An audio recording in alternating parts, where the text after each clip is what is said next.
जय श्री कृष्ण, जय श्री राम। श्रीमद् भगवद गीता को लेके एक विचार आता है। माता पिता अपने बच्चों को ये कहकर रोकते हैं कि श्रीमद् भगवद गीता तो बुढ़ापे में पढ़ा जाने के लिए है, अभी क्यों पढ़ रहे हो? ये तो वैराग्य सिखाएगा, ये तो बैरागी बना देगा, ये तो धर्म का ग्रंथ है। तो निश्चित तौर पर मैं आपसे ये कहना चाह रहा हूँ कि भगवान श्री कृष्ण ने श्रीमद् भगवद गीता का ज्ञान किसी ऐसे व्यक्ति को नहीं दिया था जो मरने जा रहा था, किसी ऐसे व्यक्ति को नहीं दिया था जो बाबा बनने जा रहा था, किसी ऐसे व्यक्ति को नहीं दिया था जो सन्यासी होने जा रहा था, किसी ऐसे व्यक्ति को नहीं दिया था जो वानप्रस्थी होने जा रहा था, किसी ऐसे व्यक्ति को नहीं दिया था जो अपना राजपाट छोड़ने वाला था। ऐसे किसी व्यक्ति को नहीं दिया था अब इन्होंने गीता का ज्ञान। ऐसा है इसलिए क्योंकि गीता का जो सार अब तक हमें पढ़ाया गया, किन लोगों ने लिखा पता नहीं, हो सकता है वामपंथी लोगों ने गीता को बेकार करने के लिए लिख दिया हो, या हमसे ही कुछ गलतियां हुई हो, हमारे लोगों से लिखा गया हो। गीता का सार हमें पढ़ाया गया, क्या लेकर आए थे, क्या लेकर जाओगे, क्यों व्यर्थ की चिंता करते हो, क्या तुम्हारा था, जो कुछ लिया यहीं से लिया, जो कुछ दिया यहीं पर दिया, जो कुछ है यहीं पर रहेगा। ऐसा आदि याद सब कुछ करके जो गीता का सार अक्सर घर में कैलेंडर में टंगा रहता था, वही गीता का सार हमने पढ़ा है।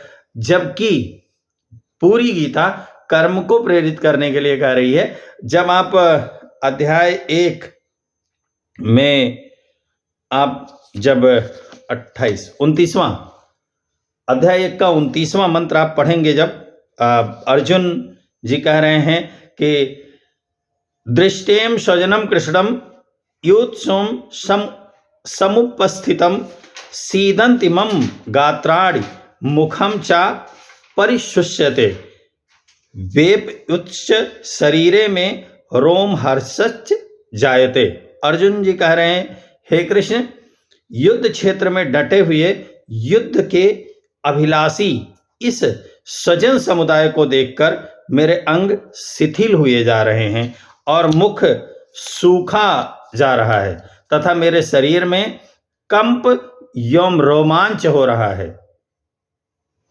ऐसा ही वो अगले श्लोक में कहते हैं कि हाथ से गांडीव धनुष गिर रहा है और त्वचा भी बहुत जल रही है, त्वचा भी बहुत जल रही है तथा मेरा मन भ्रमित सा हो रहा है, इसलिए मैं खड़ा रहने में भी समर्थ नहीं हो रहा हूं।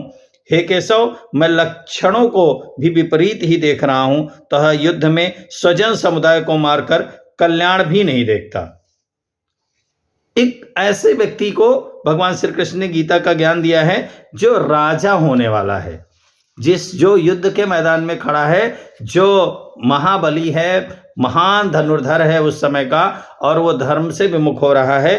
तब वो वहां उसको अर्जुन को ज्ञान देते हैं और अर्जुन को बताया है उन्होंने कि कर्मण्येवाधिकारस्ते मां फलेषु कदाचन मां कर्म फल हेतुर्भुः माते संगोष्ठ कर्मणि आदि आदि बहुत सारे मंत्रों से उन्होंने कर्म को लेके ही जागृत किया है। उन्होंने सीधे अर्जुन को बोला है, आप अध्याय 2 का 37वां मंत्र है, इसको आप पढ़ेंगे।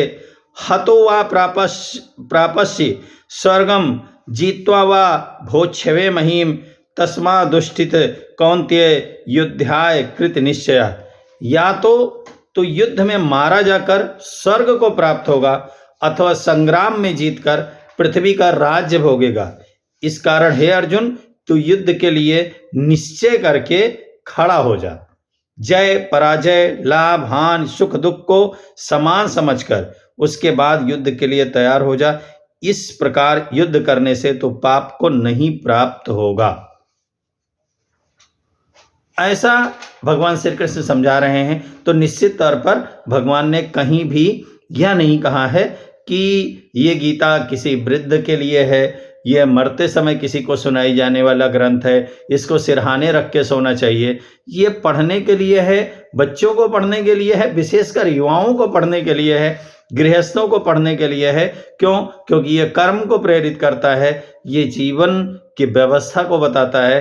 तो निश्चित तौर पर आप गीता को पढ़ें और पढ़ाएं गीता। किसी को अगर नहीं उपलब्ध हो पा रही है तो सनातन धर्म संस्था बस्ती से 9936 311 711 या 8787 288 651 94 150 37 595 ऐसे किसी नंबर पर आप संपर्क कर सकते हैं और संपर्क करके आप हमें सूचित करेंगे तो निश्चित तौर पर गीता, श्रीमद् भगवद गीता की पुस्तक आपको दी जाएगी, पहुंचाने का आपको प्रयास किया जाएगा। और आप गीता पढ़िए, क्योंकि अगर आप गीता पढ़ेंगे तब आप जानेंगे कि भगवान ने गीता का संदेश किस लिए दिया है और गीता में है क्या। तो इस जो मिथ है, ये जो झूठ है, ये इस झूठ को समाप्त कराइए कि गीता केवल वैराग्य सिखाएगी। गीता बुढ़ापे में पढ़ा जाने वाला ग्रंथ है। गीता साधु संतों के लिए ही है केवल। गीता उनके लिए है जो संन्यास ले रहे हैं। गीता उनके लिए है जो वृद्ध हो रहे हैं, जो वानप्रस्थ में जा रहे हैं, उनके लिए है। इसको दूर करने में हमारा सहयोग कीजिए, इस समाज का सहयोग कीजिए। निश्चित तौर पर ये समाज कल्याणकारी होगा जब यहाँ गीता पढ़ने वाले ज़्यादा से ज़्यादा लोग होंगे। जय श्री कृष्ण, जय श्री राम।